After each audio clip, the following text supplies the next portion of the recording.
ओम नमो भगवते वासुदेवाय। श्री विष्णु की कृपा आप सभी पर बनी रहे। आइए सुनते हैं इस वीडियो में कार्तिक मास महात्म के 8वें अध्याय को, साथ में कार्तिक स्नान की कहानियों को भी। जिसकी दया से सरस्वती भाव रही उपजाए, कार्तिक महात्म का कमल लिखे 8वां अध्याय। नारद जी बोले, अब मैं कार्तिक व्रत के उद्यापन का वर्णन करता हूँ, जो सब पापों का नाश करने वाला है। व्रत का पालन करने वाला मनुष्य कार्तिक शुक्ल चतुर्दशी को व्रत की पूर्ति और भगवान विष्णु की प्रीति के लिए उद्यापन करे। तुलसी के ऊपर एक सुंदर मंडप बनवाए, उसे केले के खंभों से संयुक्त करके नाना प्रकार की धातुओं से उसकी विचित्र शोभा बढ़ाए। मंडप के चारों ओर दीपकों की श्रेणी सुंदर ढंग से सजा कर रखे। उस मंडप में सुंदर बंधनवारों से सुशोभित 4 दरवाजे बनवाए। उन्होंने फूलों से तथा चंवर से सुसज्जित करे। द्वारों पर अलग अलग मिट्टी के द्वारपाल बनाकर उनकी पूजा करे। उनके नाम इस प्रकार से हैं: जय, विजय, चंड, प्रचंड, नंद, सुनंद, कुमुद और कुमुदाक्ष। उन्हें चारों दरवाजों पर 2-2 के क्रम से स्थापित करके भक्ति पूर्वक पूजन करे। तुलसी की जड़ के समीप 4 रंगों से सुशोभित सर्वतोभद्र मंडल बनवाए और उसके ऊपर पूर्णपत्र तथा पंचरत्न से संयुक्त कलश की स्थापना करे। कलश के ऊपर शंख चक्र गदाधारी भगवान विष्णु का पूजन करे। भक्ति पूर्वक उस तिथि में उपवास करे तथा रात्रि में गीत, वाद्य, कीर्तन आदि मंगलमय आयोजनों के साथ जागरण करे। जो भगवान विष्णु के लिए जागरण करते समय भक्ति पूर्वक भगवत संबंधी पदों का गान करते हैं, वे सैकड़ों जन्मों की पाप राशि से मुक्त हो जाते हैं। जो मनुष्य भगवान के निमित्त जागरण करके रात्रि भर के भगवान का कीर्तन करते हैं, उनको असंख्य गोदान का फल मिलता है। जो मनुष्य भगवान की मूर्ति के सामने नाच गायन करते हैं, उनके अनेक जन्मों के एकत्रित पाप नष्ट हो जाते हैं। जो भगवान के सम्मुख बैठकर कीर्तन करते हैं और बंसी आदि बजाकर भगवत भक्तों को प्रसन्न करते हैं तथा भक्ति से रात्रि भर जागरण करते हैं, उन्हें करोड़ों तीर्थ करने का फल मिलता है। उसके बाद पूर्णमासी में एक सपत्नीक ब्राह्मण को निमंत्रित करें। प्रातःकाल स्नान और देव पूजन करके वेदी पर अग्नि की स्थापना करें और भगवान की प्रीति के लिए तिल और खीर की आहुति दें। होम की शेष विधि पूरी करके भक्ति पूर्वक ब्राह्मणों का पूजन करें और उन्हें यथाशक्ति दक्षिणा दें। फिर उनसे इस प्रकार क्षमा प्रार्थना करें, आप सब लोगों की अनुकंपा से मुझ पर भगवान सदैव प्रसन्न रहें। इस व्रत को करने से मेरे 7 जन्मों के किए हुए पाप नष्ट हो जाएं और मेरी संतान चिरंजीवी हो। इस पूजा के द्वारा मेरी सभी मनोकामनाएं पूर्ण हो। मेरी मृत्यु के पश्चात मुझे अतिशय दुर्लभ विष्णु लोक की प्राप्ति हो। पूजा की समस्त वस्तुओं के साथ गाय भी गुरु को दान में दें। इसके पश्चात घर वालों और मित्रों के साथ स्वयं भोजन करें। भगवान द्वादशी तिथि को शयन से उठें, त्रयोदशी को देवताओं से मिले और चतुर्दशी को सबने उनका दर्शन एवं पूजन किया। इसीलिए उस तिथि में भगवान की पूजा करनी चाहिए। गुरु की आज्ञा से भगवान विष्णु की स्वर्णमय प्रतिमा का पूजन करें। इस पूर्णिमा को पुष्कर तीर्थ की यात्रा श्रेष्ठ मानी गई है। कार्तिक मास में इस विधि का पालन करना चाहिए। जो इस प्रकार कार्तिक के व्रत का पालन करते हैं, वे धन्य और पूजनीय हैं। उन्हें उत्तम फल की प्राप्ति होती है। जो भगवान विष्णु की भक्ति में तत्पर हों, कार्तिक में व्रत का पालन करते हैं, उनके शरीर में स्थित सभी पाप तत्काल नष्ट हो जाते हैं। जो श्रद्धा पूर्वक कार्तिक के उद्यापन का महात्म्य सुनता है या सुनाता है, वह भगवान विष्णु का सायुज्य प्राप्त करता है। तो बोलिए ओम श्री हरि विष्णु है। तो आज आपने कार्तिक महात्म के 8वें अध्याय का आनंद लिया। आइए जानते हैं होई अष्टमी के बारे में। कार्तिक कृष्ण पक्ष की अष्टमी यानी कि होई अष्टमी का एक नाम है बहुला अष्टमी। आइए जानते हैं इसकी मान्यताएं क्या है। मथुरा के पास अरिता नाम का गांव है, जहां पर राधा और कृष्ण नाम के 2 कुंड हैं। राधा कुंड के विषय में मान्यता है कि यदि किसी दंपति को संतान की प्राप्ति नहीं हो रही है और वे होई अष्टमी यानी कि कार्तिक कृष्ण पक्ष की अष्टमी की मध्य रात्रि को इस कुंड में स्नान करते हैं, तो उन्हें संतान की प्राप्ति हो सकती है। कृष्ण कुंड से एक कथा जुड़ी हुई है। इसके अनुसार कंस भगवान श्री कृष्ण का वध करना चाहता था। इसके लिए कंस ने अरिष्टासुर राक्षस को भी भेजा था। अरिष्टासुर बछड़े का रूप बनाकर श्री कृष्ण की गायों में शामिल हो गया और बाल ग्वालों को मारने लगा। श्री कृष्ण ने बछड़े के रूप में छिपे राक्षस को पहचान लिया और उसे पकड़कर जमीन पर पटककर उसका वध कर दिया। यह देखकर राधा ने श्री कृष्ण से कहा कि उन्हें गो हत्या का पाप लग गया है और इस पाप की मुक्ति के लिए उन्हें सभी तीर्थों के दर्शन करने चाहिए। राधा के ऐसा कहने पर श्री कृष्ण ने देव ऋषि नारद से इसका उपाय पूछा। देव ऋषि नारद ने उन्हें उपाय बताया कि वह सभी तीर्थों का आह्वान करके उन्हें जल रूप में बुलाए और उन तीर्थों के जल को एक साथ मिलाकर स्नान करें। ऐसा करने से गो हत्या के पाप से मुक्ति मिल जाएगी। देव ऋषि के कहने पर श्री कृष्ण ने कुंड में सभी तीर्थों के जल को आमंत्रित किया और कुंड में स्नान करके पाप मुक्त हो गए। उस कुंड का कृष्ण कुंड कहा जाता है, जिसमें स्नान करके श्री कृष्ण गो हत्या के पाप से मुक्त हो गए थे। कृष्ण कुंड का निर्माण श्री कृष्ण ने अपनी बांसुरी से किया था। नारद के कहने पर श्री कृष्ण ने अपनी बांसुरी के एक छोटा सा कुंड खोदा और सभी तीर्थों के जल से उस कुंड में आने की प्रार्थना की। भगवान के बुलाने पर सभी तीर्थ वहां जल रूप में आ गए। माना जाता है कि तभी से सभी तीर्थों का अंश जल रूप में वहां स्थित है। श्री कृष्ण के बनाए कुंड को देखकर राधा ने उस कुंड के पास ही अपने कंगन से एक और छोटा सा कुंड खोदा।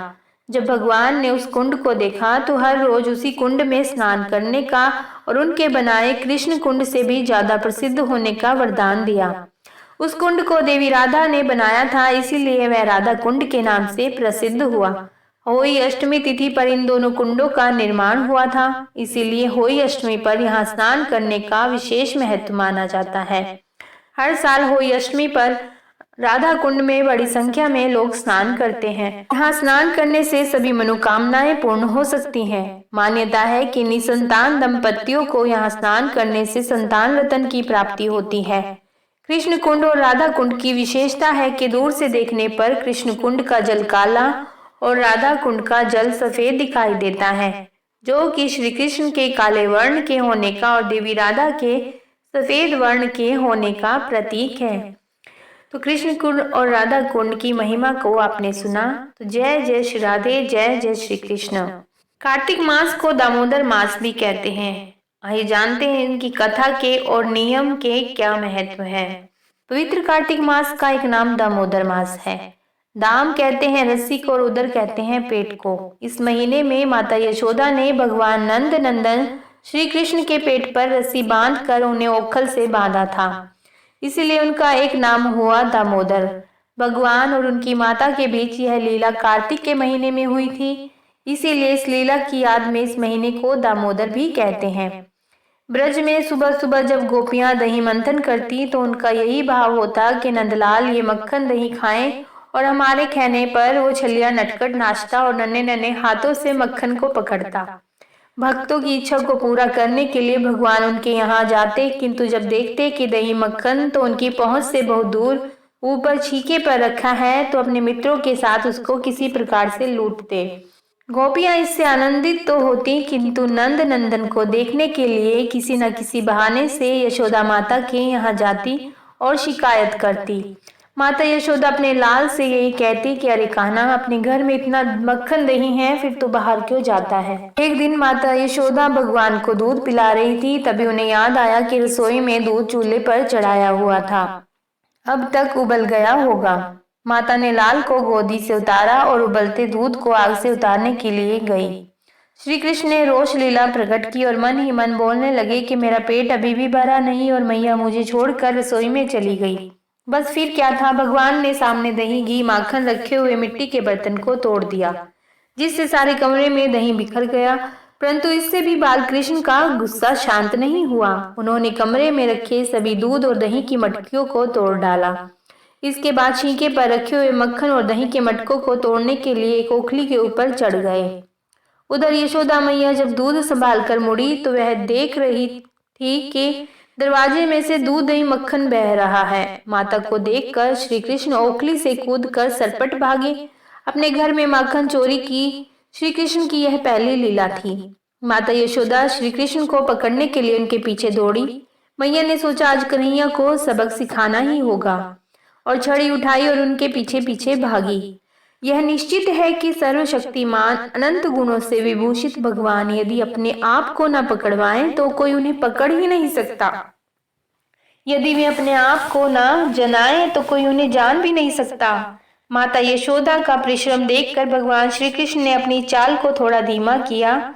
माता ने उन्हें पकड़ लिया और वापस नंद भवन में वहीं पर ले आई, जहां ओखल पर चढ़कर भगवान बंदरों को मक्खन बांट रहे थे। सजा देने की भावना से माता यशोदा श्री कृष्ण को ओखल से बांधने लगी। जब रस्सी से बांधने लगी तो रस्सी 2 उंगल छोटी पड़ गई। माता रस्सी पर रस्सी जोड़ती जाती, परंतु भगवान श्री कृष्ण के दिव्य चमत्कारी लीला से हर बार रस्सी 2 उंगल छोटी पड़ जाती। सारे गोकुल की रस्सियां आ गई, किंतु भगवान नहीं बंध पाए। रस्सी हमेशा 2 उंगल छोटी रही। भगवान ने अपनी इस लीला के माध्यम से हमें बताया कि वे छोटे से गोपाल के रूप में होते हुए भी अनंत हैं। अपनी वात्सल्य रस की भक्त माता यशोदा की इच्छा पूरा करने के लिए वे लीला पुरुषोत्तम जब बंधे तो पहली रस्सी से ही बंध गए, बाकी रस्सियों का ढेर यूं ही पड़ा रहा। इस लीला के बाद से भगवान श्री कृष्ण का एक नाम हो गया दामोदर। श्रीमद्भागवत की टीका में हर बार रस्सी के 2 उंगल कम पड़ने का कारण बताया गया है। 2 उंगल अर्थात मनुष्य की भगवान को पाने की निष्कपट भक्ति में चेष्टा 1 उंगल और भगवान की कृपा 2 उंगल। जब दोनों होंगे तभी भगवान हाथ आएंगे, नहीं तो कोई भी भगवान को प्राप्त नहीं कर सकता। आइए जानते हैं कार्तिक मास के नियम। कार्तिक मास में 7 नियम प्रधान माने गए हैं, जिन्हें करने से शुभ फल मिलते हैं और हर मनोकामना पूरी होती है। ये 7 नियम इस प्रकार हैं। दीपदान। धर्मशास्त्रों के अनुसार कार्तिक मास में सबसे प्रमुख काम है दीपदान। इस महीने में नदी, पोखर, तालाब आदि में दीपदान किया जाता है। इससे पुण्य की प्राप्ति होती है। दूसरा है तुलसी पूजा। इस महीने में तुलसी पूजन करने तथा सेवन करने का विशेष महत्व बताया गया है। वैसे तो हर मास में तुलसी का सेवन व आराधना करना श्रेष्ठ कर होता है, लेकिन कार्तिक मास में तुलसी पूजा का महत्व कई गुना माना गया है। तीसरा है भूमि पर शयन। भूमि पर सोना कार्तिक मास का तीसरा प्रमुख काम माना गया है। भूमि पर सोने से मन में सात्विकता का भाव आता है और अन्य विकार भी समाप्त हो जाते हैं। चौथा नियम है तेल लगाना वर्जित। कार्तिक महीने में केवल एक बार नरक चतुर्दशी यानी कि कार्तिक कृष्ण चतुर्दशी के दिन ही शरीर पर तेल लगाना चाहिए। कार्तिक मास में अन्य दिनों में तेल लगाना वर्जित है। सुगंधित तेल लगा सकते हैं। आगे नियम है दलहन यानी कि दालों का खाना निषेध है। दालें में जो 2 भागों में तोड़ी जाए।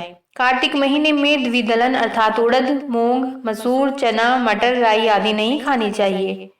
आगे नियम है ब्रह्मचर्य का पालन। कार्तिक मास में ब्रह्मचर्य का पालन अति आवश्यक बताया गया है। इसका पालन नहीं करने पर पति पत्नी को दोष लगता है। इसके अशुभ फल भी प्राप्त होते हैं। और 7वां नियम है संयम रखें। कार्तिक मास का व्रत करने वाले को चाहिए कि वह तपस्वियों के समान व्यवहार करे, अर्थात कम बोले, किसी की निंदा या विवाद न करे, मन पर संयम रखे। तो ये थे कार्तिक मास के नियम।